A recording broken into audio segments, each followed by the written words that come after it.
I think in-game data to scale is going to change baseball and softball. It's going to be probably the biggest fundamental change to baseball and softball in the next 5 to 10 years, is my belief. Because I think everything that we do, every dream that we base ourselves off of, every goal that we set ourselves towards, in baseball and at any level, is to pursue and achieve the highest level of performance in that sport. And now data is the first thing that, unless somebody can tell me differently, the first objective measurement that allows you to compare objectively, apples to apples, performance numbers across different age groups. Listen, I think there's good, better, and best, but ultimately, if you have what I would call most of the softball industry, that really, quite frankly, all of the softball industry that has integrated data or applied data in their everyday use case as it pertains to ball flight, by being able to track what you're doing in practice, and seeing improvement is going to carry over to the game. There's a simple way to compare, is just see maybe if your batting average is going up or down, but also being able to personally assess, are you hitting the ball harder? Are you laying off better pitch, laying off certain pitches? Are you having better discipline in the zone? Whatever that is.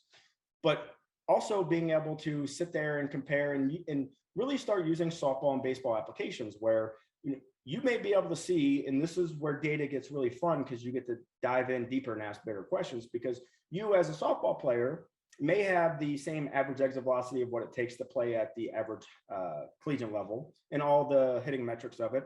But the one change that you got to compare is that how's your data against, what's the data like that you're facing? You're saying that you want to go play baseball or softball or play baseball at FSU. And you see, if you have the ability to see that the average outfielder at FSU is hitting the ball 95 miles an hour and your max is 90, that's good information to have.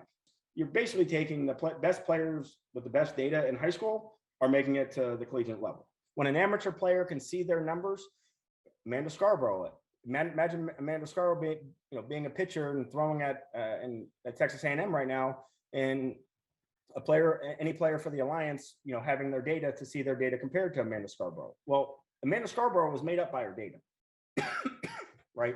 As far as the success that she was able to create. Her success was created by the mentality that she had and the work ethic she had to get to all that. But ultimately, it's the stuff that she was able to create. That could have been good command, spin, whatever.